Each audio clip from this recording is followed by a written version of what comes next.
Down Under BJJ Radio, the undisputed champions of the Jiu-Jitsu airways, is brought to you by The Fight Factory and primalabs.com.au. In the blue corner, Dan the Cardio King Hodgson. And in the red corner, Murat the One-Choke Wonder Besnik, bringing you the best guests from Australia and around the world.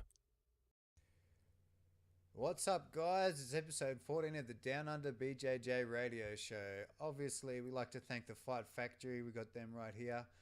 We got bjjshop.com. If you enter in the code BJJ radio when you do your purchase, you'll get 10% off there. If you go to primalabs.com.au, 1L, enter in the code Down Under BJJ and you'll get 10% off there as well. They've got On It products, Caveman coffee, and a lot of different healthy nutritional supplements. All right. Also, we've got a new sponsor coming on now, Bridge and Roll. They're a new apparel company. At this stage, it's just apparel, but I'm pretty sure they're going to be branching out fairly soon. So check those guys out too. That's at bridgeandroll.com. All right. Today, we just had the Pan Pacific Championships, and we had a new team champion crowned the first time in 15 years. Another team has won, so congratulations to the Australian elite team. All right, we've got a few different guests on today. We've got Nabs. He's one of the owners of Bridge and Roll. He's actually going to help me out with a couple of the interviews that we do. We've got Liv and Lockie. They just got 4 golds each at Pan Pacific Championships, winning their weight divisions and both open weight. So that's a huge effort by those guys. And last but not least, we've got Frank Barca from Planet Jiu-Jitsu, which I'm sure you guys all know. And he's going to get us up to date with everything no-gi. All right, guys, I hope you enjoy this episode. All right, our next guest, we've got Bear from, Nabs from Bridge and Roll, and Lockie and Liv. Welcome back to the show, you guys. Hi. Thank you. Hey. All right, so we just had Pan Pacs, 2014 Pan Pacs, and so how did you guys go? All right. Okay. You go first. I saw some photos with some box cutters. Yeah, no. So we both won our divisions, gi and no-gi, and open weight, gi and no-gi. So It was good, quite well. How do you, is that your first Pan Pacs at black belt? No. I went in last. Actually, I think I went in I went in after I first got my black belt, and I came second. Carlos beat me pretty good. And then last year, I won gi and no-gi in my division. And because I had the no-gi worlds coming up, so I just entered the no-gi absolute, and I came second. Lost a kit. Yeah. How are the numbers this year? Has Overall, it gone up? Black belt or? Oh, just for black belt, has it gone up? Has it gone down? Well, they said it was the most ever. There was 30 entrants, but which there probably was. But I think a lot of them got injured or sick throughout the tournament. So I didn't actually. It wasn't that packed when it came to especially the open weight. I think I had more in my weight division than the open weight. Yeah. And what about in the purple belt division? Yeah, it was a very, very low turnout this year. So there was just 3 purple belt girls, which was a little bit disappointing. So there's plenty of ladies in Australia, but you fight whoever turns up, and that's who turned up. So what's the most you've ever had in a division at purple belt? At purple belt in your weight in Australia? Yeah, just in Australia. In Australia. Yeah. I think 4. Oh, at Worlds, probably about 28, I think. Yeah. Oh, okay. Yeah, and we got Nabs on the show as well, just to have a bit of a chat about the new Bridge and Roll brand. I've seen a bit of stuff on Facebook, so I thought I'd get you on. And so what are you guys aiming to do over the next year? Over the next year, obviously expand the business. We initially started, I'll start from where we initially started, was the fact that me and my partner would always be emailing each other and Facebooking each other, check out this t-shirt, check out that t-shirt, but we couldn't find the things that we liked all in the one place, which was sort of coming away from all the swords and the blood and the dragons and all that. We wanted something a little bit more simplistic. So he said, "Man, let's just do this thing." I was a graphic designer, so I came back to it. And obviously the passion of graphics and jiu-jitsu put it together. And my partner's studying at university at the time, entrepreneurship. So he had the business side of things. And we said, "Man, let's just give it a crack. We've got nothing to lose." So we actually got together about this time last year. So I've been putting it together for a while. And then, about 5-6 weeks ago, we launched the website. Yep. And this is what we've come up with right now. So right now, the summer stuff's getting all developed, and hopefully should get shipped over, and we'll start putting that back up as well. And all right. Have you had much support, from the Australian Jiu-Jitsu guys yet, or are you still trying to get the name out there?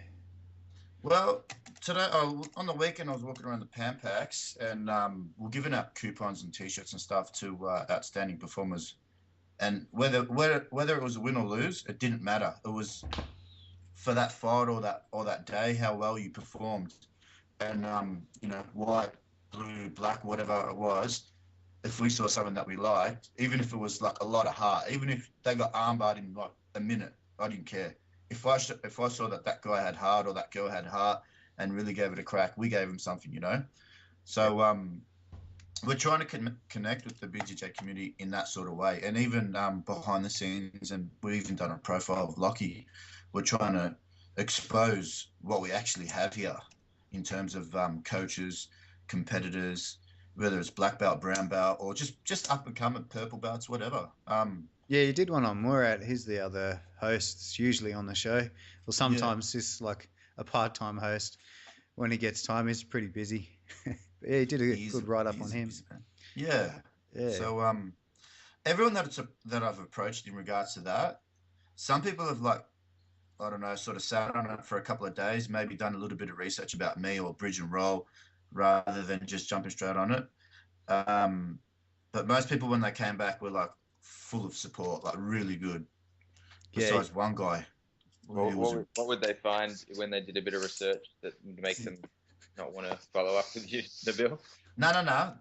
Everyone that did the research did come back. That's what I'm saying. Right. Like, obviously, a name that may not be in the big, in the scene. They're probably a bit iffy. Oh, who's this guy? What's he going to do? And there's always a bit of politics attached to jiu-jitsu, and some people might not want to put themselves in a position where they might be able to, or they might be in a firing line. And I totally understood that. So, but not one person has not replied, and everyone's jumped straight on it, and everyone's been positive and saying, "Wow, man, we love exactly what you're doing," So, in actual fact, with me and my partner, our aim was to hopefully try and make a really big name in Australia.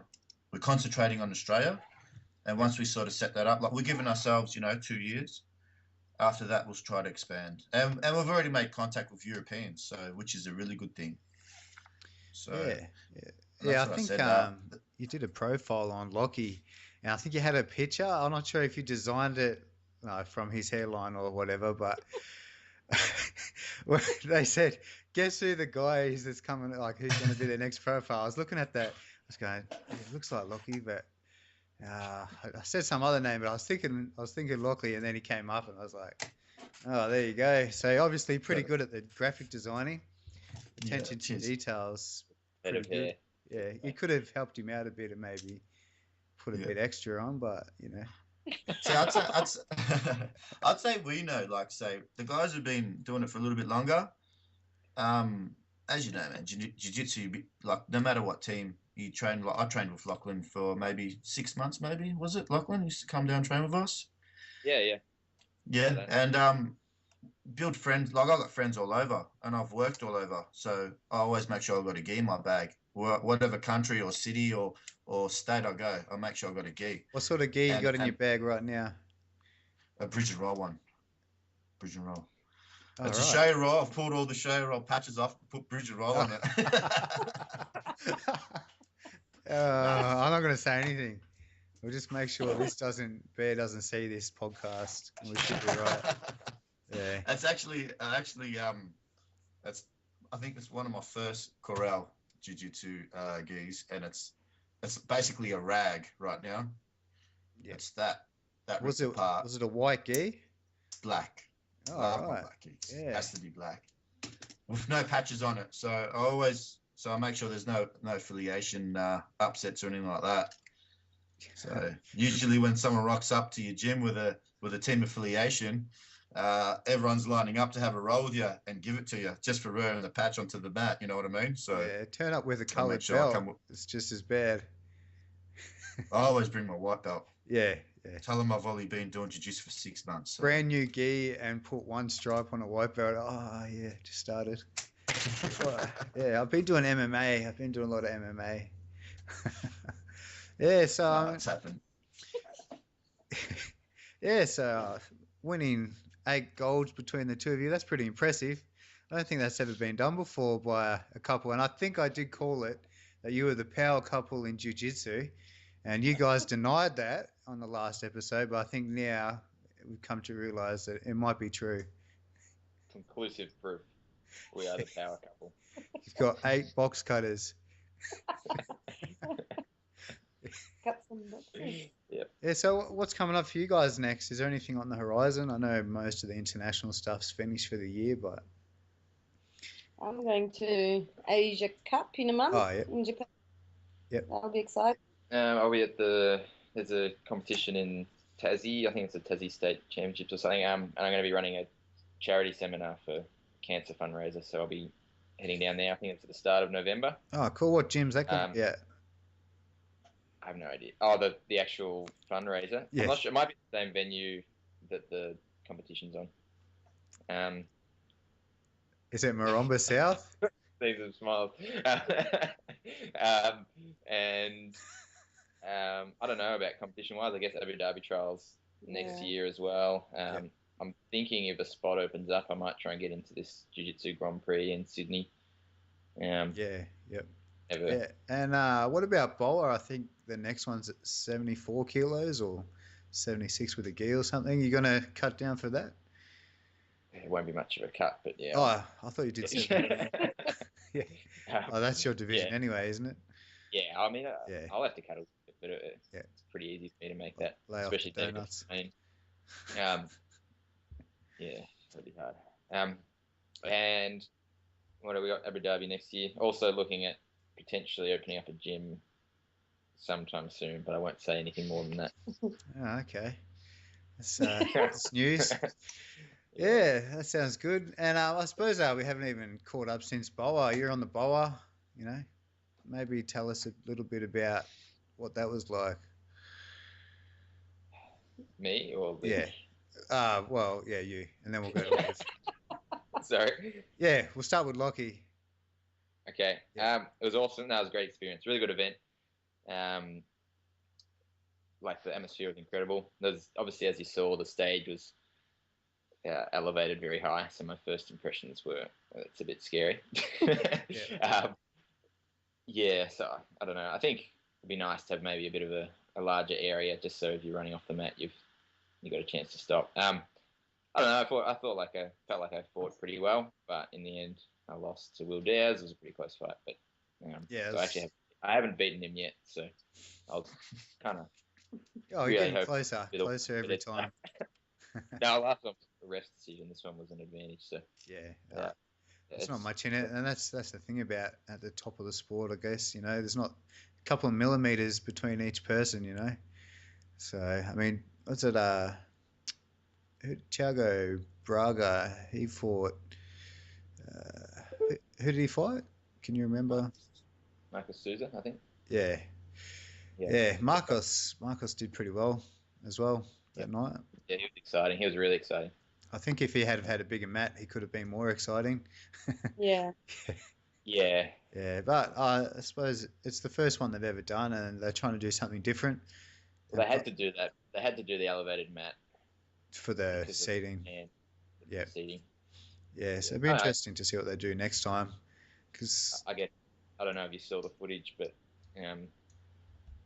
where I went for a sweep and we ran off the mat with Will. But it's nice to have an extra couple of meters just to, even if it runs off, you can kind of see where it would have gone. But I mean, at the same time, I think if you have an extra couple of meters, you're probably going to end up using it as well and finding the edge. Yeah. But I mean, it was raised quite high, which is probably always in the back of everybody's mind. Like, I didn't see a lot of wrestling. I saw a lot of quick guard pulls. Today I had almost the same situation in the final in the gi in the open weight, and I had X guard even on points, and I had with about 8 seconds to go, I stood up and ran off the mat, but managed to finish the sweep kind of just on the edge. But I reckon if it was a elevated mat, I would have stopped. A meter before. And would you have won? Would you have won anyway if you didn't get that sweep? If I had got some sort of advantage or something, but it was dead even until that point. So who was that against? Michael Thomas. Good. It was a good match, really good. Yeah. Oh, I suppose we better stay on bowl before I change the topic again. But so Liv, how did you feel fighting out? It was really, really good experience. So I was kind of the same, a little bit worried about the stage, and it's just a different feeling. Instead of having 8 mats running at the same time, suddenly you have 2 cameras in your face and everyone watching you. So that was always playing in the back of my mind. But once you get out there and you see the lights and the music and the audience, I just had a lot of fun, and I just tried to show the best jiu-jitsu I can, and I think I did that. I didn't manage to win, but I was pretty happy with how I fought. I sort of achieved all of my goals, but I just didn't win. So it's actually really nice to have really high competition like Kate Wilson in Australia, and we're both, the same weight, and we've been going through the ranks at a similar time, and it's really good to know that we have such high competition in Australia with the girls to fight each other. So it was great fun. Yeah, it's good exposure as well. I think the more, like, there's a Grand Prix, there's BOA now, the more events that we can get like that, we'll get more exposure. We'll probably get more international competitors coming over for those events. People get more experience, so I guess it's all good. We're bound to get better. And I noticed that No Gear World, we had quite a few guys, pretty much nearly all the guys that went over got on the podium. So I think maybe even in the last year, we had a podcast a while back, and someone said maybe 10 years before we get a world champion. But obviously it motivated the troops because, we had a couple of guys get second, and I think another guy got a bronze. So, I think there's a bit of possibility that maybe in the no-gi especially that we might see our world champion a bit sooner. I think the Brazilians might have been doing the gi a little bit too long for us to catch up in the next 6 months. We need to get, in my opinion, if we want to be really competitive, we need to be having almost like a team training together, like an Australian team, not just, not everyone training at their own clubs, but everyone getting together, like the top guys and working together, because that's what they've got in Brazil. We need that here if we want to be matching them. Is that something that you'll be looking at doing with this new? Oh, not really. I'm not really interested in taking people from other clubs or anything. But maybe I don't know, like on a Saturday or something, you could just have like a big open mat for high level guys. I know AET has like a masters class. I think it's mostly AET guys, but it's still the same sort of thing. They're just trying to get all the high level guys in together to sort of help improve. Oh, I mean, I'd love to train like that. The more the better in terms of that. Whether or not it's once a week's enough, I don't think it's going to help. But I think really people need to be training. You need to be training full time every day with top guys if you want to be winning black belt world.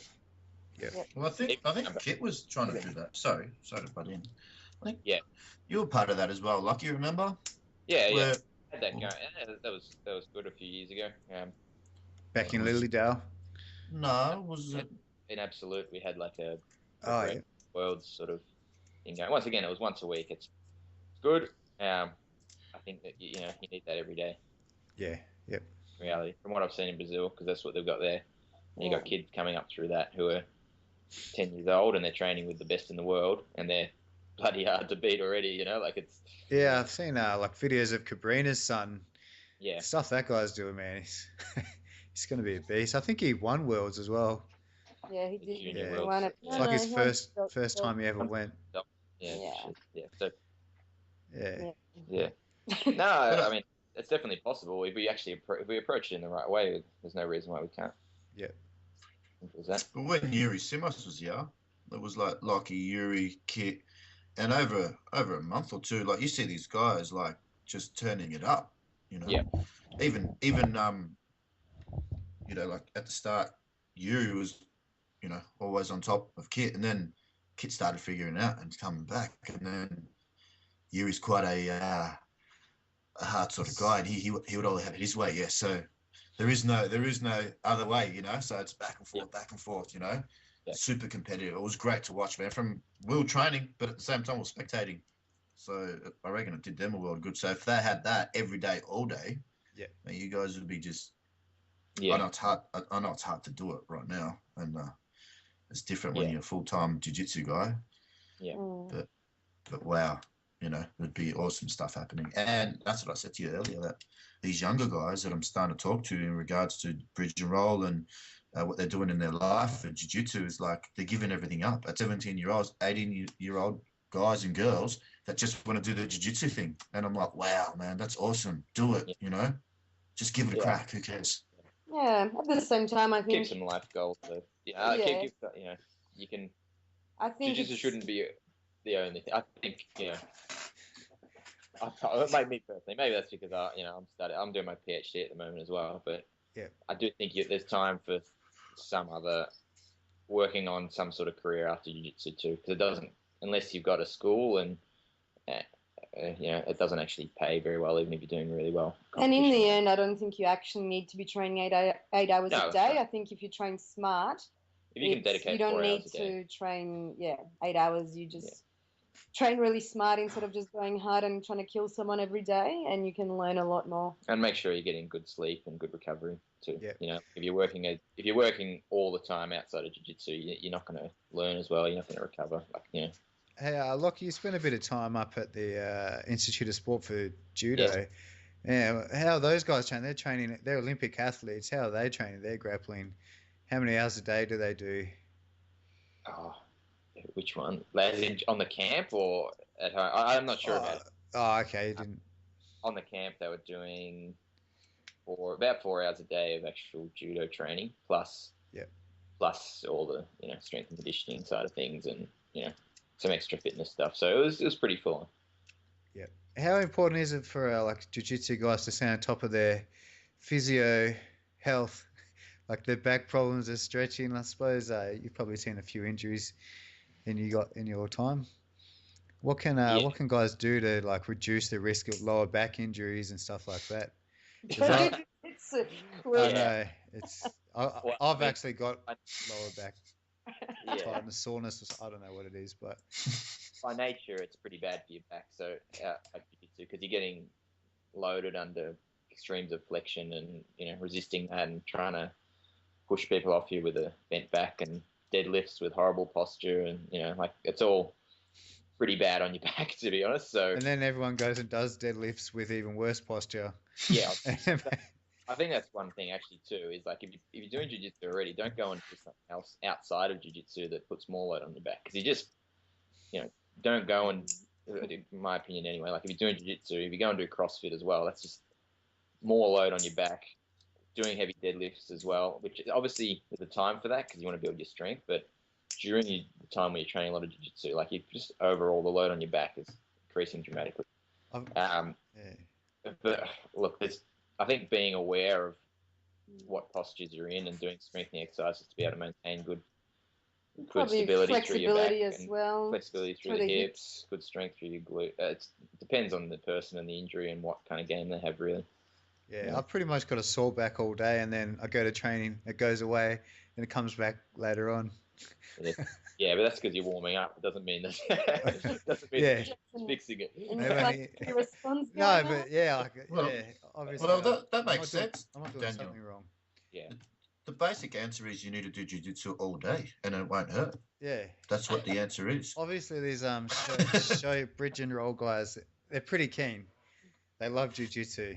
That's all you got to do, my friend. If rolling means you get a good back and it's not sore, just goddamn do it straight up. Don't worry about work or anything else. Just roll. Some more All right. bridging, we get it. Yeah. Make sure the bridging and the rolling's right. All right. Yeah. Well, maybe I haven't been doing the rolling part properly. I'm not too sure. I've been working on the bridging. Like that's one of the things that we do properly. So it might be the rolling part. All right. I'll tell you what. Yeah. We'll come up and visit you, and we'll fix it all up for you. Yeah. What do you reckon? Oh, sounds great. All right. Lucky's going to pay for the flight. Yeah, I heard he's pretty cashed up now. Yeah, he's got some big sponsors over at Budo. Yep. Yeah. He's cashed up in friendship Catched up in friendship and geese. and geese. Yeah. Oh, well, yeah. Is there anything else that you guys have been up to or want to talk about? Liv? What's been happening with the Australian girls in gi over the last couple of months?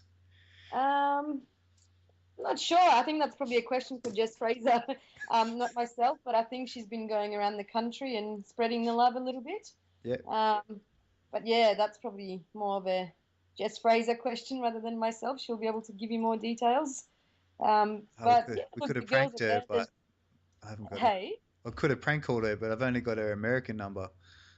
Yeah, probably won't work. Yeah. But, you know, the wonderful thing is this year's Pan Pac's purple belts weren't very well represented, but the white and blue belts had, 5 fights to win open weight divisions. So that's really nice to see. And there's a lot of new girls coming through. So hopefully in a few years we'll have some more competitors in the higher belts, which would be nice. Yeah, it's just a matter of time.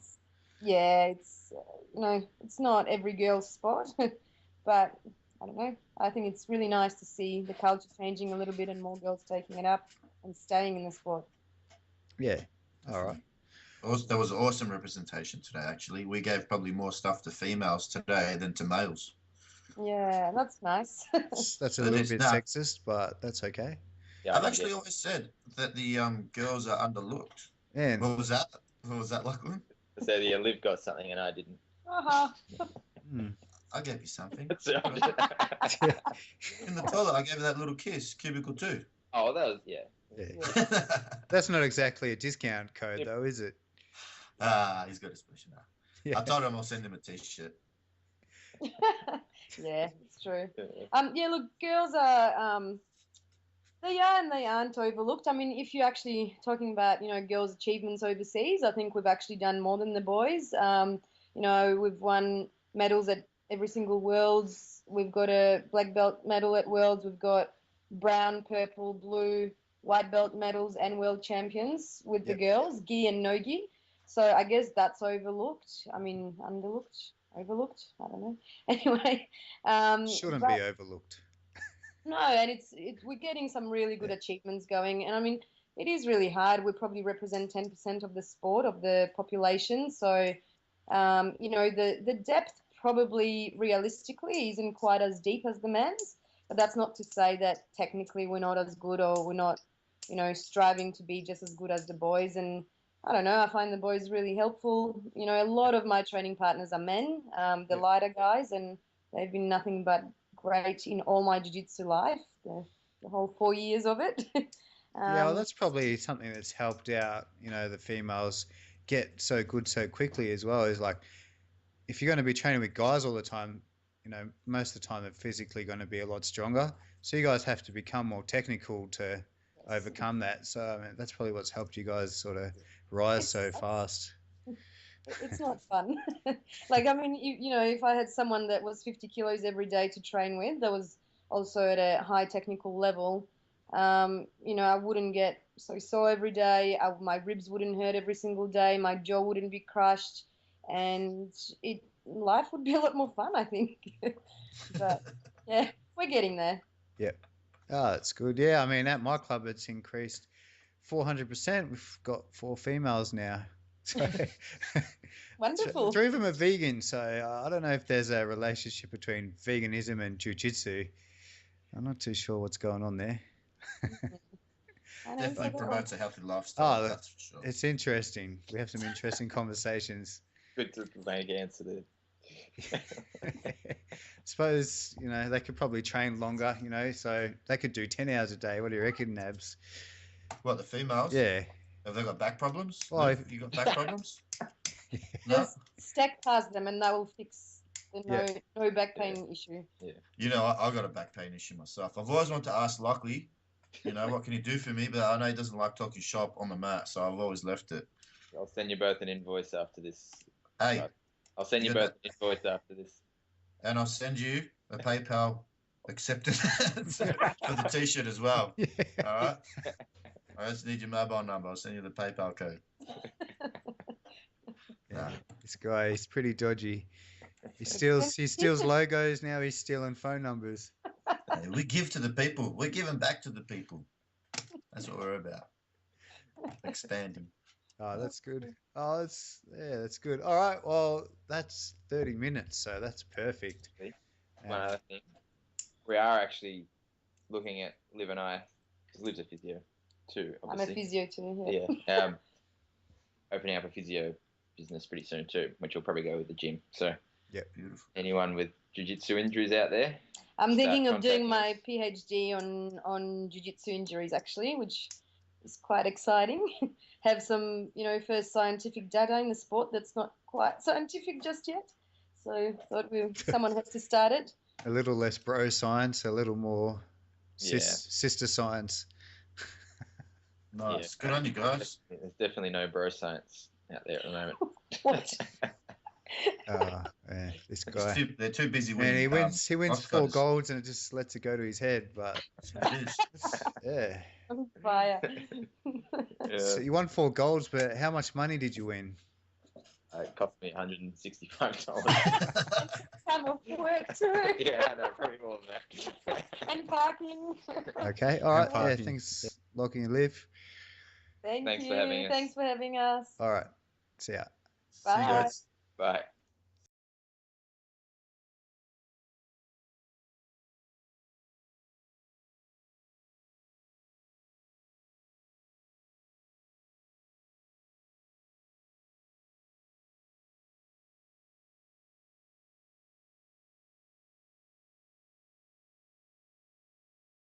Okay, guys, we're back. We've got Frank Barca, the moon head of the 10th Planet Jiu-Jitsu Australia.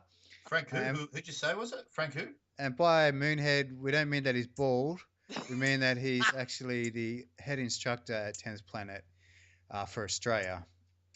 And and we've also got Nabs. He's just decided to stay on the line and pirate the show, hijack the show a little bit. He's one of the owners of Bridge and Roll. So I got it right that time. So thanks for coming on, Frank. Oh, are you kidding? It's great to be here. Thanks, Dan and Nabs as well. Good luck with the company. Thanks, Frank. How you been anyway? Great. Hey, man. Actually, just busy as hell, honestly. There's been so many things going on at the same time this weekend. I'll give you an example. My life is like really. At the same time this weekend, we had Pan Pacific Championships, as you all know, because obviously I think you probably would have had, I think, Lachlan and Liv on before or on the show talking about it, I'm sure. But same thing for us. I mean, obviously we only go in the no-gi divisions, and that's what we're there to do. And alongside the Pan Pacific, so we're there Friday and Saturday. EBI was starting, so that's Eddie Bravo Invitational number 2, and there was 2 16-man brackets there in the 135 division and the 155 division. So and 5 of my mates were fighting in that. It was all happening at the same time. So I'm getting live tweets, I'm getting Facebook updates, I'm trying to coach my guys. Oh my God, it was all happening at the same time, right through to maybe close to midnight last night. So, and on top of that, we're having a 10th Planet celebration after the Pan Pacs as well. So it was all happening. So it's been really hectic lately, that's for sure. All right. How did the team go today, Frank? And yesterday, sorry. Well, and Friday. Listen, I've got to tell you, look, personally, from a trainer's point of view or from a teacher's point of view, it was probably our best showing. And unfortunately for me, I didn't get a chance to compete. I mean, I love competing regardless of my age and whatnot, but unfortunately I picked up a back injury about 10 days ago, and it just wasn't ready for that kind of pressure testing. So, but my team were just amazing. I'm so wrapped. We had so many great moments, and we hit our three submissions that we hit with a small team. We had a very small team going. We had about 9 or 10 guys, and out of those 10 guys, we took a gold, silver, 4 bronze. So we did very well, and we picked up 3 subs, and all our subs were off our backs.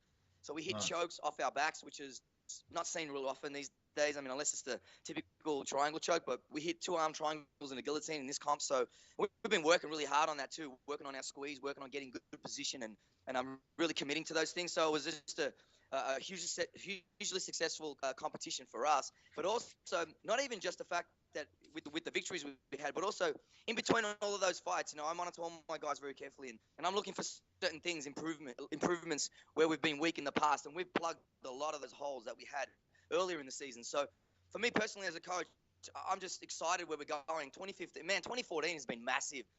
The whole Eddie Hoyler thing right through the comps through the year, right through to here right now. Everything has been amazing. So 2015 and beyond, and not just for my school, but for Jiu-Jitsu in general. I mean, man, Jiu-Jitsu, it's an incredible time for Jiu-Jitsu right now. I mean, what do you guys think? Yeah, I've got to agree. Like you said, man, a lot has happened. Like I listen to a lot of the Eddie Bravo podcast and Joe Rogan and the church, all these kind of things, and like I've been hearing all about it. So yeah, Tennis Plan's been pretty busy this year. And I guess where do you start? Do you start with the Metamoris? You start with the EBI? Maybe we'll just start with how do you guys train? Like, I know the IBJJF or AFBJJ, the rule set. Do they suit your guys' style of training and jiu-jitsu, or do you guys do a little bit better in like an ADCC where there's a few less restrictions? Well, absolutely. The less restrictions upon us, the better for us. I mean, the system that Eddie's devised and evolved over the last 11 years is obviously it's no gi. That's the first thing. So we're limited in that regard. But look, we're not designed for the 6-minute blast. The usual 6-minute rounds we see in competition with the IFBJJ rules or the AFBJJ rules, etc. It's kind of we don't mind fighting from the bottom.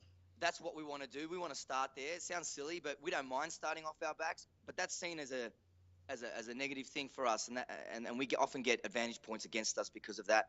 So it isn't to our liking. I prefer personally, submission only. So does Eddie. So do a lot of the guys. We love going for the kill. We like setting up the kill, taking our time. If we have to sacrifice being swept to be able to get, one of our limbs in order and one of our, arms in position, or trapping something to a hand of the mat or whatnot, we would take that every time. But that's seen as points against us in normal mainstream competition. So look, it is limiting for us, but we don't care. I mean, we love competing. We just want to get out there and get our hands on as many necks as possible. That's just how we like to live, and not just us. I mean, everybody wants to do that, don't they?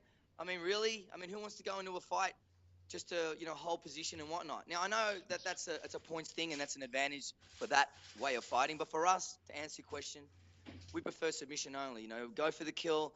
We have a time limit. I don't mind the time limits at all, but I would love to see submission-only competitions, man, in this country. It would be submission only. Let's just do 8-minute rounds. If both opponents lose, let's have an overtime in there. Obviously it's been proven to be successful with what Eddie's done. He's done it twice, and it's been electrifying to watch. Yeah, I was just thinking, like, the EBI's got its own rule set. Why don't you chuck on a comp, with those rules and see how it goes? Well, we will. We have plans to do it. I'm just waiting on a few things to transpire for me personally. I've been pushing so hard over the last 10 years in jiu-jitsu, but the last 8 with Eddie in particular. My goal has always been, and I've made this vocal from the very beginning, is that I want to make my mark. I just don't want to be. Make your mark in regards to the 10th Planet system, or? Well, in jiu-jitsu in this country, I mean, my goal was to become a black belt first. This is my goal, to be a black belt first under Eddie Bravo, to be the first guy in the Southern Hemisphere to have that level ranking under him personally. That's the first thing. Establishing 10 Planet Jiu-Jitsu in Australia. Australia-wide, we've got, 2 schools in Victoria, myself and 10 Planet Sunshine, with my top guy, Josh Pekistan. He's a purple belt / brown belt. What does that mean? Well, man, he's such a killer. I say that because he's such a beast. It's just time. Give it to him. How it goes. Give him the brown belt then. Give him the brown belt. It's not up to me, man. I can't grade to brown because I'm only a low-life brown belt myself. You know what I mean? So I can't. I didn't mean that. I mean, all brown belts are awesome, including me. I guess I can say that. But What I'm saying is that my goal is to become a black belt.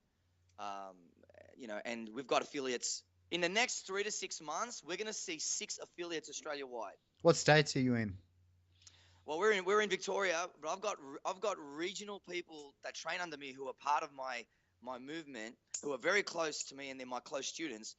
We've got Jem Havoc in Hobart, Tasmania, and him and his wife Natalie are tearing it up over there. And also Rachel Menlick's over there as well, and she's a blue belt. So I've got 3 blue belts in Tassie, and they're all trained at No-Gi Hobart right now. But they're just doing their final little tasks to pass affiliation. So we're working hard on that. That's not far away. So that's in Tassie. We also got regional Victoria, Goulburn Valley, No-Gi. Jason Farron's up there. He's also just finalising his affiliation. We've also got Chris Mazzelli and Jeff Dybing over in Western Australia. We've got plans down there as well. That's early days in those plans, but we've got massive plans there. My boy over in South Australia, Matthew Grubbs, who runs Mount Gambier No-Gi Grappling School, he's down there. So that he's ready to start making moves to affiliation. So we could pretty well see in the next 3 to 6 months, 6 of us Australia-wide. So that's really exciting for me. Yeah. I was talking to a guy the other day. He said he was thinking about moving to Mount Gambier, and he goes, "Yeah, I think there's some No-Gi guys down there. Now we know who they are." Absolutely. Planet guys. What's involved in affiliation? Okay, well, firstly, do they have to apply for medicinal marijuana to be legalized in the state? You know what, man? It's been 19 minutes, I think, 9 minutes, sorry. And I was just wondering what took you so long to bring that into the equation. Shame on you, man. It's all about timing. It's all about timing. I can't look good, but I've got good timing. No, they do not. Moving along. Next question. Okay, so what is involved? So basically, the first thing you need is you've got to have a solid grounding in the system. So that's about 75 to 80% of mastering the basics of the 10th Planet curriculum. Second thing is you have a minimum of 4 years Brazilian Jiu-Jitsu authentic training. So any kind of Brazilian Jiu-Jitsu, if it's gi or no gi, that we don't care about that. As long as you have 4 years in Brazilian Jiu-Jitsu, and you can prove who you've been training with, who you train under, where the school is at, yada yada. Because these days, a lot of people say they've got a lot of experience, but when we start digging deeper, we realize that they don't. So that's another requirement. Also, you have to have the warm-ups down, and we've got 8 sets of 4 two-person flows that you need to have down. Now, as an affiliate or a moonhead, you have to have them down, and they're all very important ingredients and consistent behavior or behavioral patterns in no-gi grappling that consistently come up again and again and again, and having the best possible options in those scenarios. So I'll give you an example real quick, okay? The warm-ups are like this. They're actually online. You can check them out. Yeah, $5 a month, Eddie Bravo. Oh my God, $5.50 Australian a month. You pay it in coffee. You buy a coffee one morning, you'll have that. Just don't have the coffee. You get a bridge and roll sticker. Yeah, throw it in, boys. Now listen seriously. So, for instance, A is Granbys, and we've got four flows on there. B is Hail Marys, and then they're like last-minute ditch attacks to try and, when you're running out of time or whatnot, you need to try and find quick submissions. We've got 4 of those. C series is pressure passing. So we cover 4 two-person flows on all the great habits of pressure passing and recovery. We also have D series, standing passes. So you need to know if you want to have an option of passing, you can go over, under, around. You can go through. So we have the standing passes in D, and there are 4 flows there. And we run them through Monday through Thursday every night in the gym. We train them for 15 minutes flat out. The beginners are working on them one piece at a time amongst themselves with an instructor, and the advanced group are just smashing them out and getting high reps in, because as you know, high reps are super important in jiu-jitsu. And we run this Monday to Thursday, A through to D, and then Monday to Thursday, week 2, E to H. And they all have a theme, 4-person flows, and they've got to have them down as well. So for the second week, F series is butterflies, G is top half passes, and H is open guards. Classically speaking, the spiral guard, De La Hiva, you got deep half, and you got the Birimbolo as well. So our curriculum, it's basically a structured curriculum that they need to have down. 4 years experience, like I said, up to 80% of the system down, and the warm-ups as well. They also have to shoot finally a 15-minute video of unedited version of the basics in 10 Planet Jiu-Jitsu, unedited. So we're working on that at the moment. And you also have to have competition proof. So you got to be able to show that you've been competing on this, in the competitions, and that you're doing well, and and whatnot. So we're trying to do everything we possibly can to evaluate the potential affiliate by putting through a very stringent method of testing. So, and that keeps the quality in, and it keeps us all tight and together and working together and all connected. And I heard over in LA, they know all about the Frank Barca warm-ups. Sorry, I lost you there for a second. Can you repeat that? I heard over in at headquarters, they know all about the Frank Barca warm-ups. Oh, really? Well, what makes you say that? Nabs? No, it's Daniel. It's Daniel. Oh, it's Dan. Sorry, I thought that was Nabs. Is he Yeah, still we with sort us? Yeah, I'm here. Sorry, man. Yeah, I was just smoking a joint. Sorry, I'm back now. I heard you actually had the opportunity to teach a class or run a warm-up or something. What was it that you got to do? Yes. Yeah. Are you asking me or are you asking Nabs? Because I can barely hear you, bro. You. Oh, yeah, absolutely. I'll tell you what. I was down there for Eddie's for M3 for Metamoris 3, that the rematch for the Eddie versus Hoyler rematch. Eddie asked me to help him out teaching a class. I had no idea I was going to do that. I mean, man, I was there for training myself. I mean, I've been there now. I've been there 11 times in the last 8 years. I mean, I try and get up there I'll go there every year, no doubt. I try and get up there twice a year. But on this occasion, on my 11th trip, he said to me, "Look, man, can you help me out? I'm at Jean-Jacques. Can you take the class for me?" I was like, "Oh, yeah, sure, no problem." So I went and took the class, and that was a day class. And it was pretty busy, and I taught some cool things, and I was really happy, and they even had the camera going around for MTS. So Rob Bradley, who who's the producer of the MTS episodes, he had his camera going. So I was thinking, they might use it. I hope they do. It'd be wild if they could. So anyway, I did that, and I don't know. And then that night, Eddie asked if I would teach again, and I was like, shit. I had Giovanni Martinez there. We had a lot of top guys. Victor Davila's there. I mean, a lot of top guys were in the house. Yeah. And I was like, oh man, what a great opportunity. So I thought, of course, I was going to do it. So I did. And then this kind of continued. So I think I took about 3 to 4 classes for Eddie during the week. So that proved to be a real a nice opportunity for Eddie to just focus on what he was doing for the last week leading into the fight. So that's good. That means that even though you're so far away, you still got the system down pat. You're obviously doing things the way that he wants you to be doing them. So that just proves that you're obviously on the right track anyway. Well, I like to think that. I like to think that he has a confidence in me. Look, I know he does. Eddie and I are not only have a very strong student-teacher relationship. There's no doubt about that. There's no doubt. But also we're tight as hell as far as our friendship goes as well. And I'm extremely loyal to him. I'm extremely loyal to the system.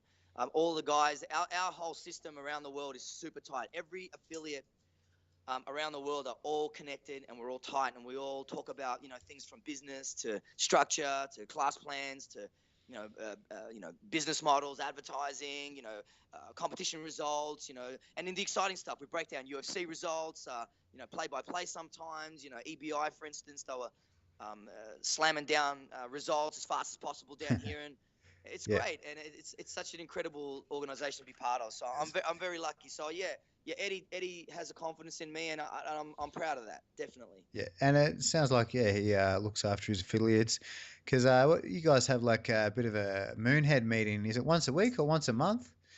Mate, like I just mentioned, we've got a system of communication online that we use, and we're always communicating and it's real time all the time. So I got to be honest with you, when I'm putting my head down at about 1 a.m. in the morning, usually on average, they're kind of waking up. So, I'm kind of up late, man. They call me all times of the night. I call them. It's a great thing. It keeps me on my toes, that's for sure. But I like that. That. So, So, Frank, one question I always get when I come from either interstate or overseas is usually the guys that I train for, what are they like over there? What are they like? Where do we stand in comparison to them? How do you feel that, so the 10th Planet guys in Australia stand compared to the Americans? And I don't mean to say it in a bad way. No, of course not. No, that's you know what? I never really think about it too much, because we're all kind of one family. You know what I mean? Like I've never, and this is an honest answer. I'm not trying to avoid the answer either, because I'm a straight shooter. So but I will get to it. But for me, you know what? I've never thought of it, and that's probably a really good. That shows a lot about what we're like, meaning that we're very, very tight. So I've never thought of it as us and them or how we do against them. But I understand the nature of the question because you would always be scratching your head thinking. So what Where I've you done, stand, yeah. yeah, where you stand, exactly. Now I've been there 11 times. I do very well. Now let me tell you, in the first couple of years, it was tough. It was really tough. But, man, I started breaking through in 2009, 2010. And one of my top guys, Joshua Pekistang, is also an MMA fighter, and he holds down 10th Planet Sunshine, his school in the South Melbourne area, in Melbourne. He has been up there 5 times. And, mate, we do very, very well as far as us going there goes. So is that what you mean? Or pretty much. Because, like I said, like we're always, look, there's no hidden agenda that I'd say the Americans are probably doing the best in jiu-jitsu right now. Without a doubt. Without a doubt. So we're always trying to gauge where Australian jiu-jitsu sort of stands in regards to international standards. Yeah. And that's why I asked you, because your system obviously a little bit different, and you guys concentrate on a little bit of a different sort of I don't know, aspect into looking into it. So I just thought I'd ask a question in regards to how the 10th Planet is developing in Australia. Maybe that would have been a better question. Look, I've got to tell you, my classroom is HQ down in down in LA. So I'm telling you right now, and man, for me personally, I ain't gonna leave a stone unturned. Are you kidding me? Like, can you imagine the responsibility on my shoulders that Eddie's given me so confidently? So that means that I can just do what I want, basically. And the way I am natured, he would never have given me this job if I didn't have all of those elements that he's looking for in a top general around the world. Does that make sense? Definitely. So, and knowing and the experience I have in martial arts, man, I've been doing martial arts a long time, man, 35 years. So, and I've been with Eddie for the last 8 and in jiu-jitsu for 10. And alongside that, I've continued to train in my classical arts as well, which, of late has been taking, a back seat to this. But what do you expect? I mean, this kind of endeavor is not for the faint-hearted. So I have to give it the attention that it deserves. So in saying that, Eddie's come down 4 times for seminars. He's rolled with my guys. The quality is definitely in. I mean, our results as well. When we go out and we compete, it's exciting to watch us. We don't win everything. I mean, who does? We all have, those great matches as we're trying to raise the level from belt level to belt level in this country. And can you imagine? Listen, man, I'm the only brown belt in the country. Can you imagine if we had like 18 brown belts across all the divisions? In 10 Planet Jiu-Jitsu qualified? It would change the whole face of the competition scene. And purple belts. Let's throw in 15, 18, 22 purple belts in there. Let's throw in 36 to 48 blue belts in there. It would change the whole way that every competition that we attend looks. And that's by and large due to what we're doing and that we can get it to work here. And I've got it to work here and also over there and how everyone's developing. So, man, it's exciting. We're doing very well. We fit in very nicely, and we've got our little piece of the pie. That's for sure. That's definitely right. Do you see people say looking for your system? Definitely like saying, "No, I want to be part of the 10th." Yeah. You mean as an affiliate or as a student of mine? Either. Like, obviously you guys do things a little bit different. Therefore, that people might be attracted to that. I.e. MMA fighters. All that sort of stuff. So. The guys absolutely. are just absolutely. Not only,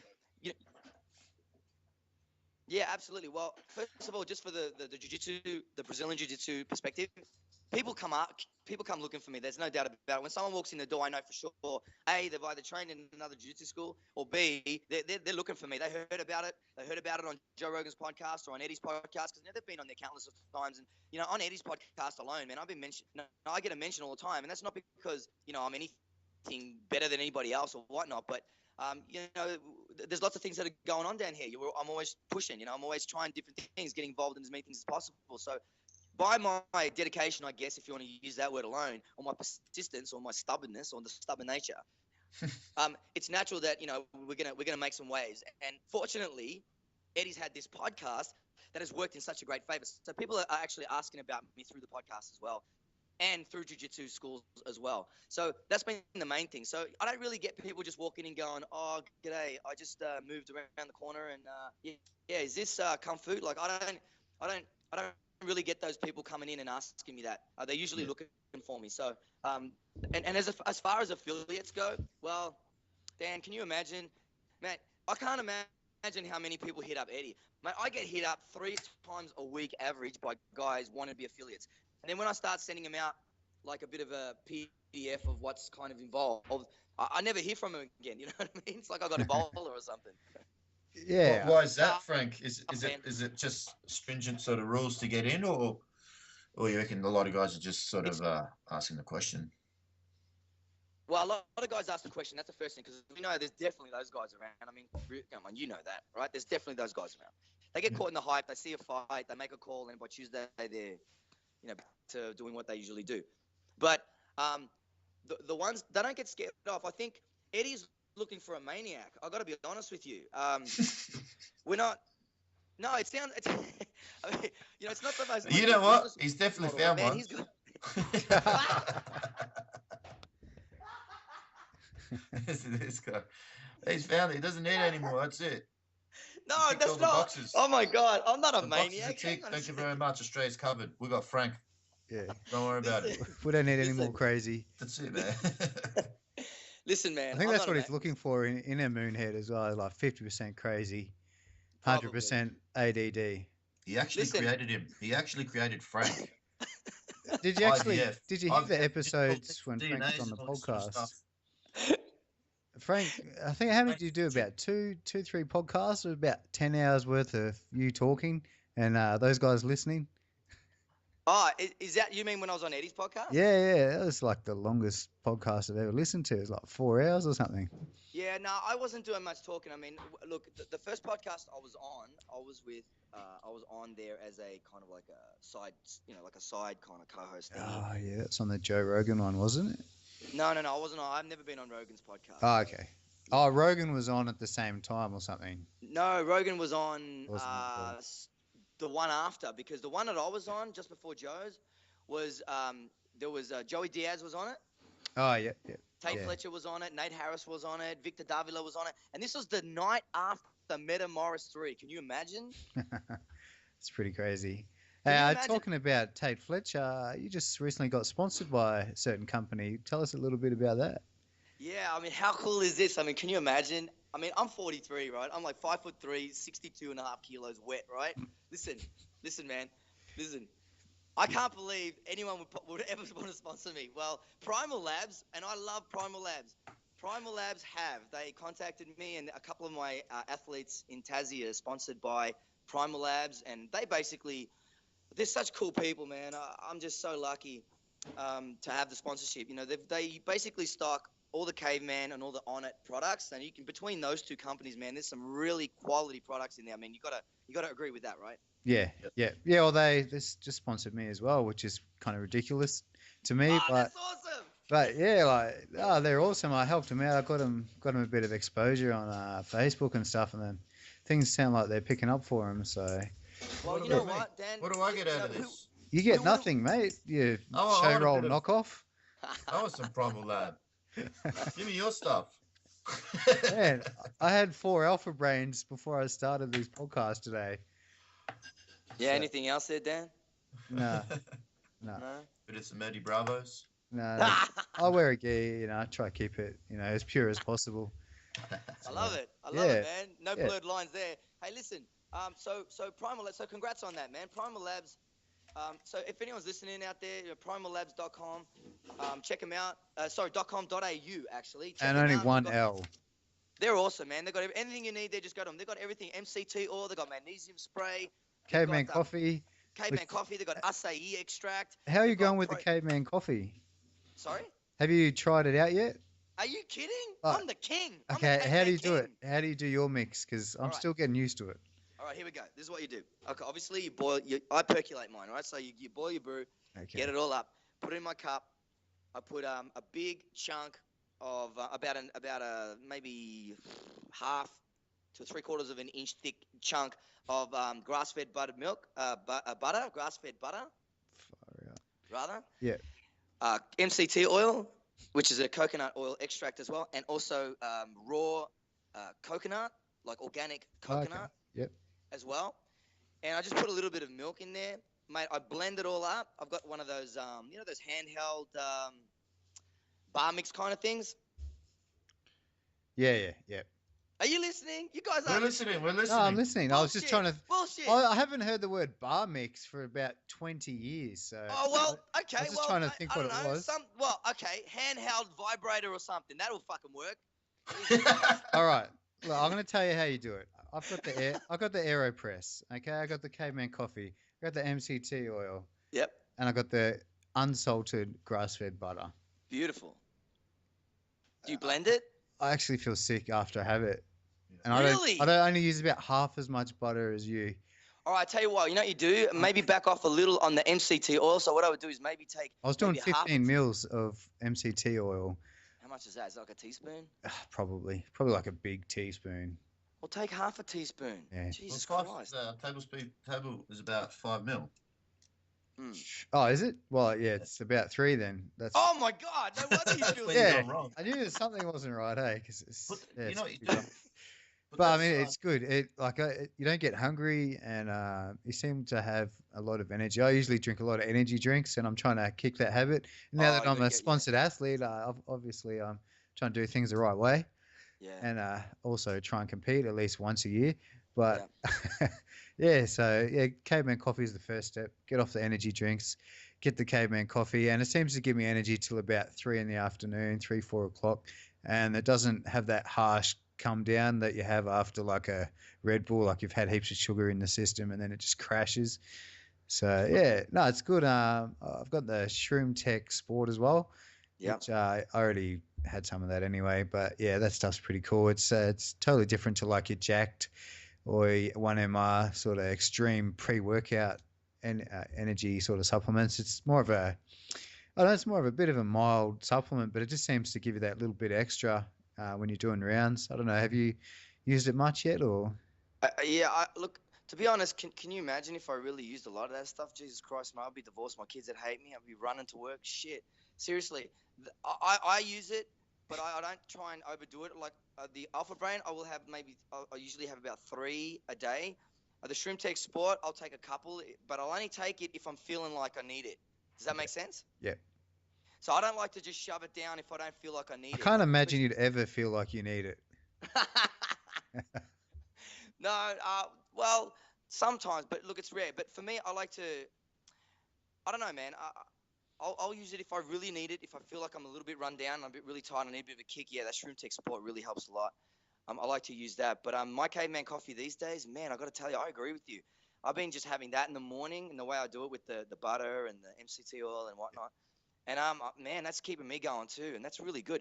And sometimes, you know, eating can be dangerous. Have you thought of that before? Oh, okay. That's what you think. Well, it's funny you guys have both been picked up as a sponsor for that Primal Lab, because actually me and my partner Dayan got picked up. Bridge and Roll got picked up with a sponsorship. It actually came in the mail on Friday. It was a Safeway catalogue, and it had the Nescafe tin, the 2-litre one. It was $3.50. So we've jumped straight on that, and we've having one teaspoon of that with 2 sugars and a little bit of milk and some boiled water. And man, yeah, you guys are gonna die awesome. young. You're gonna die young eating that crap. Drinking that crap. Right, one of them, and straight in the toilet. You're doing a poo, cleans you right out. PrimalLabs.com.au. You get on there. You order the AeroPress. You order the MCT oil, the Caveman coffee. Go get your own grass-fed butter at Safeway or Woolies. And then you just do it yourself. I mean, this Nescafe. Awesome. You can't have Nescafe after. Let me get through this Nescafe tin, and then I'll jump on this Primal Lab. That definitely sounds like an awesome product for sure. That's if you don't have an aneurysm and a stroke and a cardiac before you get to the bottom of the tin, son. Good luck with that. Yeah, the first time I did the Caveman, I asked Alan, and he goes, "You got to have 2 scoops." I'm like, "Okay, I have 2 scoops." This guy obviously drinks a lot of coffee, so I had 2 scoops of that. I had heaps of butter. It probably tasted better than the ones I've been making lately, to be honest. But yeah, I had it a bit too late at night. I think I was up till 4:30. Because it got in, and I went and picked it up at like 5 o'clock at the post office, and I'm like, I got to try this stuff, man. Dude. I didn't order an AeroPress. I was like, went to Kmart, I got the coffee plunger, and I got a grinder off of me, and I'm like, I got to try it. By the time it was about 10 o'clock, I had like 2 scoops of this coffee, and I had to have another 2 in the morning just to wake back up. Yeah. But yeah, no, it's good. It's they've got a lot of stuff on that website, so hopefully people support them anyway, because they're supporting maybe 10 athletes now, and they're only a small company. Yeah. So they're not really out there to make money. They're just out there to make sure people get the good stuff. So. Well, that's a beautiful thing, and I'm going to do everything I possibly can in my power to help them. You know, I don't mean to do it to keep my sponsorship alive. I just think I want to do it because I think everyone should be doing this, and I think the more people that do it, we're going to have a healthier group of people around us, and that's what we want. We want healthy people, so it's going to help. You know, we got to consider it. That's for sure. Yeah. All right. So you went to Metamoris 3. Yes. How close were you sitting to the mats? Mate, I could touch the mat. I was at the front. Are you kidding? That's crazy. I was at the front. So what happened? Who else was on that card? It was Keenan. Keenan had a pretty decent match, I think. Yeah, he fought that big dude, Keenan Cornelius. Fought Vinny. Vinny Magalhaes? Yeah. No, he pulled out because he had that staph infection in his ribs. Remember? Yeah. That was Metamoris 4. Yeah. Metamoris 3. You know when my teacher fought Hoyler Gracie? That's when I was out. I was out. Yeah. Earlier this year. I wasn't at the Metamoris 4. So what was that like? Did you obviously went to the event with Eddie or with some of the crew from town? Absolutely. Yeah, we all met at a friend's place just down the road, and we all walked together. It was about 40 of us. Can you imagine? Walking to the event, and Eddie was there, and we saw him backstage before the fight, and we're all there with Jean-Jacques. And can you imagine? That's crazy. My head was exploding. Can you imagine seeing? Okay, for instance, Dan, who's your jiu-jitsu teacher? Your Brazilian jiu-jitsu teacher? Me. You. Yep. Okay, you run your own school. You're not. I don't know. Listen, man. Don't be nasty. Listen. Don't snicker in the background. You want to know who my jiu-jitsu hero is? Yeah. It's you. Oh, shut up! Jesus Christ. You're doing such a great job. You're an inspiration to the nation. What do you talk like that for? I don't really have one. You're sponsored as well. Yeah, I mean, you're a sponsored athlete. Don't belittle yourself. I'm not limiting myself, but come on, man. Be honest with me. Okay, so Dan, how long have you been in jiu-jitsu? 5 years. All right. Who did you learn jiu-jitsu from? I had a coach. You don't want to say. First year. Oh no, he's not in the country. What system? It was Gracie Baja. What family? Okay. Gracie Jiu-Jitsu. Oh my God. Okay, that's a great thing, man. We're all Gracies, dude. We're all Gracies. Anyway, so imagine your teacher, whoever that teacher was fighting against somebody else on a world-class event, and you were there watching him. Can you imagine what that would be like? Yeah, it'd be pretty crazy. It would be awesome. Now, mine is Eddie. It was crazy. It was ridiculous. And then his teacher was right there coaching him, Jean-Jacques. And along with Jean-Jacques is one of my best friends over there, Denny Prokopos, who just won EBI2 last night. Yep. It was unbelievable for me. And then all the soldiers and savages were there. It was incredible. My Cobrinha was there. It was just amazing. Hiron was there. Of course, Henna was there. And it was the Gracies, of course. And, oh, my God, it was just a packed house. Dean Lister. It was off the chain. I just couldn't imagine. Man, if you had asked me 10 years ago, you're going to be in the States watching the greatest rematch in history, I'd be like, what are you talking about? You know what I mean? And to be there, and I was there with not only I was there myself, I was there with Josh as well. He's my brother-in-law as well. He's been with me since he was 11 years old, poor thing. And we were there together. We've been through this whole thing together, just me and him. And of course, Grubbs was there as well. That Mount Gambier no-gi school owner was there as well. Man, it was just, for us to be in the front row watching it all unfold, it was bananas. It was bananas. And then all the fiasco with Hoist. Oh my God. After that, jeez. Unbelievable. Did you get to go backstage at all for that? Or do you see any of that or not? No, really? Man, no. It all happened very quickly, and Eddie was with us very quickly, and then he was gone, and then we went out and got a shower and then went to the after party. And in that time, and that's when it all unfolded, when he was chucking up his lunch after the fight with Hoyler. Yeah. Voices bailed him up. And listen, let me tell you, Tough Med have got it all on tape. Don't worry about it. You wait. They haven't released that yet. Oh I've been waiting for it. They haven't released it. Sorry. So what come of that, Frank? As in, you mean what actually happened or what's happened since? Yeah, tell us, I've only seen and heard off the internet sort of stuff. So let's hear it from from you, I guess. All right, look, I wasn't there, so I just want to make this clear that I wasn't there. Okay, but it's all out in the open. It's all on the all over. No, we love gossip. Let's have it. Yeah. But basically, after the the situation with Hoyler, Eddie started feeling, that post-adrenaline thing, I guess, just got the better of him. He was feeling a bit unsavory. So he ran literally just anywhere, and he was outside the back, and he was throwing up.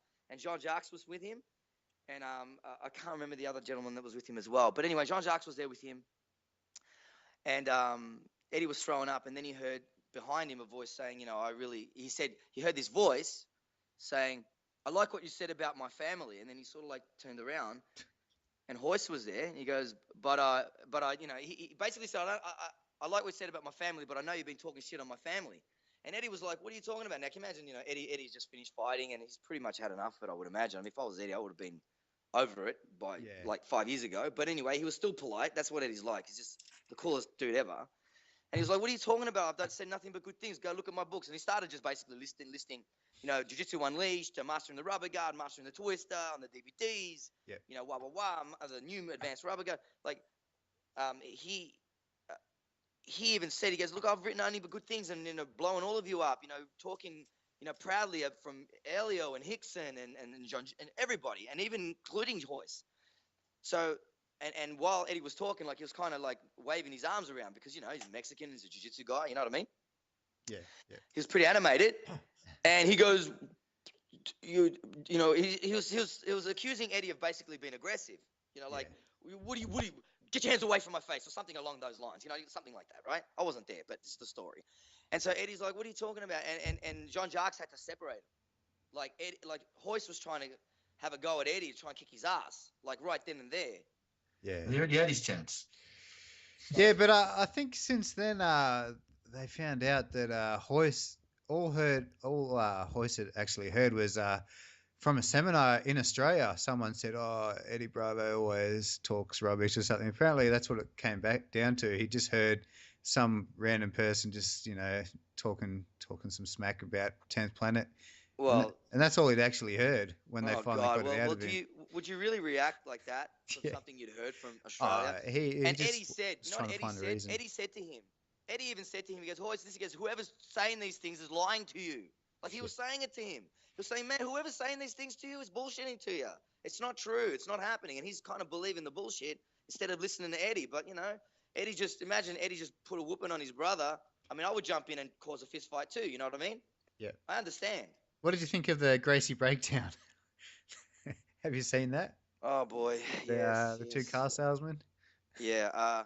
Look, man, I've been there. I've been to Torrance. I've met Huron, met Henna, Horian as well. Mate, great guys. Energetic, passionate, love jiu-jitsu, dedicated. They've changed jiu-jitsu for all of us, I guess, in some kind of way. Incredible athletes, incredible jiu-jitsu practitioners. The writing's on the wall. But I guess, they had their perspective on the match. They obviously, it's their uncle. It's in the family, blood thicker than water, that kind of thing. So they're going to be naturally, looking at the perspective of, did you see Gracie Mag? Did you see exactly what Gracie Mag put out? Did you see the pictures they put out? No. I did. Yeah. That pretty much. They made it look like Eddie got smashed. Yeah, well, and that's basically what the boys did, didn't they? Yeah. I mean, I could only stomach. Like, I didn't even watch it all, by the way. I think on one of Rogan's podcasts, he was saying, I think it was only one of the recent ones. He was just saying that, like, he goes, "These guys must have known they're just taking one for the family. They must have known that they're going to look like, they're full of crap, but they're just taking one for the family name." Yeah, it looks like it, and that happens sometimes. If you watch those breakdowns, sometimes it happens. So, yeah. But you know what? I mean, they gave. What's really funny and interesting and confusing all at the same time is they've given him props. Like, I think they did the breakdown when the Korean Zombie hit the Twister the first time in the UFC. Remember that? Yeah. Right. So they did a breakdown of it, and it was awesome. Like, they really spoke really well, and they presented it, and it was cool. But then there was also one step further. They had. Do you remember? I think Inside MMA did like a they got a segment now. Like, I haven't been following it a lot lately, but they got a segment now where they have someone come in and show a technique. Do you remember what I'm talking about? There's a segment where Henna and Eddie were presenting the Twister for Inside MMA. The show that Boss Ruben does? Yeah. So the reason I'm saying this and I'm bringing it up is because it's obvious that Henna is cool with Eddie. I've known that for years anyway, but in the public eye, you can see that Henna's cool with Eddie. Does that make sense? It's obvious. Yeah. He's doing these little things together. But then when I saw the breakdown come out, when Eddie honestly went out there to almost do the impossible and submit Hoyler the second time, which he so closely did, right? Like, you would think that it would have been a lot better presented and in a better light and in a kind of mutual, respectful way. Did you understand what I'm saying? Yeah, yeah. But it was not. It was certainly not. So, and I got a feeling that maybe Henna had not a lot to do with that, although it seems like it because he's pretty animated and energetic and passionate and exciting. So it may not seem that way, but to me, I think there was more. Did you see Metamoris 4, the latest yes, I one? sure did. Yeah, yes, and I then bought the pay-per-view. Josh Barnett, he's doing his speech. He's grabbed the microphone and he's like, catch wrestling, this, and then like they conveniently grab the mic off him real quick, and they're like, "Oh man, congratulations!" As soon as he started going on about catch wrestling, they're like, "Yeah, thanks. We'll grab the mic from here." Man, that guy's a second-degree black belt in Brazilian Jiu-Jitsu. Yeah, I know. Like, Jesus Christ, seriously, he's huge. He's just talking it up. He's doing the same thing. He's just helping his brand. So yeah, I mean, that's what you can't blame him for that. You got to do it. Yeah, I'm but sure there was more people at catch wrestling on Monday than there'd been in 20 years. Well, good luck to him. Good luck to him. Look, I don't care, man. Whatever works for me, I'll use it. But Brazilian Jiu-Jitsu, that's the king. That's the king. That's king when it comes to fighting on the ground. Brazilian Jiu-Jitsu has proved itself many, many, many, many times. So I don't care what comes along until they're proving it on the big stage regularly, and they've got many different examples of it, and people are exposing their methods of training and breaking it down, showing the structure, the growth, direction, evolution of it. I ain't paying too much attention. Yeah. Yeah. No, I'm sorry. Go ahead. No, you're right. No, you're right. I just wanted, it's a little bit off the subject, but I just I know George Sorotopoulos sort of flew off the radar. Sorry. He flew off the radar a little bit. Is he still associated with 10th Planet or not? Him and Eddie are friends, as normal. They tried to help. I mean, Eddie tried to help him out as much as possible, and George looked at his best when he was. I mean, I don't know what you guys think about that. You might think that's a biased kind of statement from where we were standing, but I kind of saw the progression. I actually studied the progression very closely myself. When George was, I think it was 7-0 at that stage. I think, if I'm not mistaken. He was still pretty good. Well, actually, no, I'm 6-0. corrected. I think he had a 7-fight win streak. I think it was better the way to describe what George was doing at the time. Yeah, in the UFC. In the UFC, yeah. So, look, and we saw some electrifying matches. Do you remember that fight against Joe Stevenson? Yeah, I was there. That one was pretty good. So was I, man. I saw that with my own eyes. It was such an incredible honor and privilege to be there to see George do that in front of his home crowd. Oh my God! And Joe Stevenson's no slouch, man. He's a black belt in Brazilian Jiu-Jitsu as well, and that guy's tough as nails. How crazy was the crowd though when he walked out? Oh yeah, we were awesome. When George walked out, that was insane. Yeah, that was one of the most memorable fight experiences of my career, I reckon. Being there for that, absolutely, absolutely, no doubt. Then when Bisping walked out, it's quite the opposite. But maybe but you know what, man? Michael Bisping, I got to tell you something about. I met Michael Bisping a few years ago now. I haven't been to a UFC in the country for a while now, but I think 2010 was my last time, and I met Michael Bisping when he was fighting Jorge Rivera. Do you remember that fight? Yeah. He's a good guy. He's married to a chick from Adelaide. So yeah.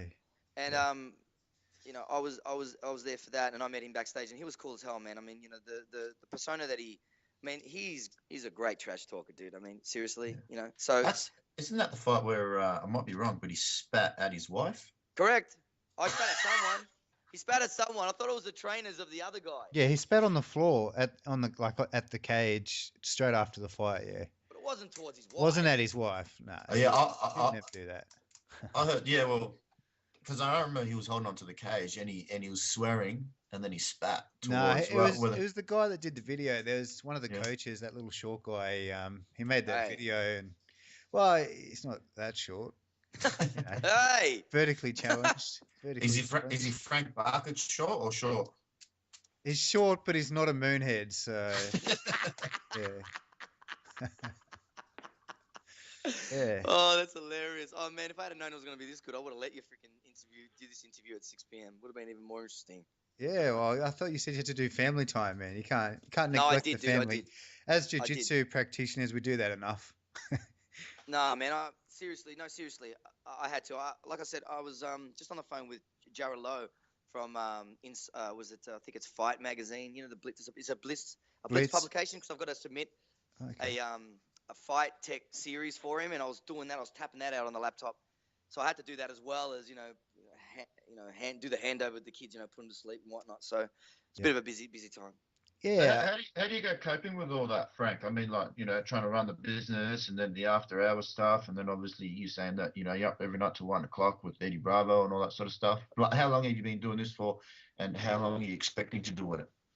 Okay. I've always played a proactive role in the association anyway. And I always call up the guys and catch up with them technically and see what's up, calling the key guys, communicating with Eddie. I'm always communicating with Eddie on text all the time. And I'll call him probably once or twice a fortnight, maybe once a week on average, here and there. Only if I really need to. I don't like going to him with, bullshit things because I know he's a busy man. So, look, I handle it really well. I mean, I train as well. I slide in 2 sessions a day. I'm teaching during the day as well. I design self-defense jiu-jitsu-based programs and MMA programs for secondary colleges. I've been doing that for 20 years. So, that's automatic for me. I go in the dojo at 5 o'clock, teach my teenage classes until 6, and then I hit the mat 6:30, 8:30, for 10 Planet Jiu-Jitsu, and that's all week long. So I've probably just realized something. You probably spend more time in a gi than the rest of us. You're just not mate, training jiu-jitsu. Can I be honest with you? I've actually not worn a gi for ages. I haven't worn a gi in ages. I still teach classical martial arts, so if there's a grading, if there's a special event or a ceremony, I'll wear it. Yeah. But other than that, man, you find me in gi pants and a rash guard and a hoodie. 10th Planet Krav Maga. Well, you know what? Well, Corichinati, I mean, KU for short. We just call it KU. It's easy to pronounce. I mean, I've been in that for 13 years with Hunchy, Patrick McCarthy, and that guy, man, he helped me grow my wings. There's no doubt about that. So I'm never leaving that guy out of the equation. Have you ever delved into MMA yourself, or? I came through American kickboxing, freestyle karate, American kickboxing and whatnot, and I trained Muay Thai for 15 years and whatnot. Look, in the martial arts system I was in, we'll fight. It was Abu Dhabi every night. You know what I mean? Yeah, it really was. Yeah. So I never really got a chance to fight on a big show. And then when MMA came around in 93, 94, I needed jiu-jitsu. I wasn't ready. I had no groundwork. My wrestling was not very, very good. My striking was great, but listen, I didn't want to be Pat Smith, you know what I mean? I didn't want to be that guy for MMA. So I wanted to know what was up. So I had to put in at least 10 years in jiu-jitsu, and I couldn't find that guy. And that's another story, another podcast, seriously.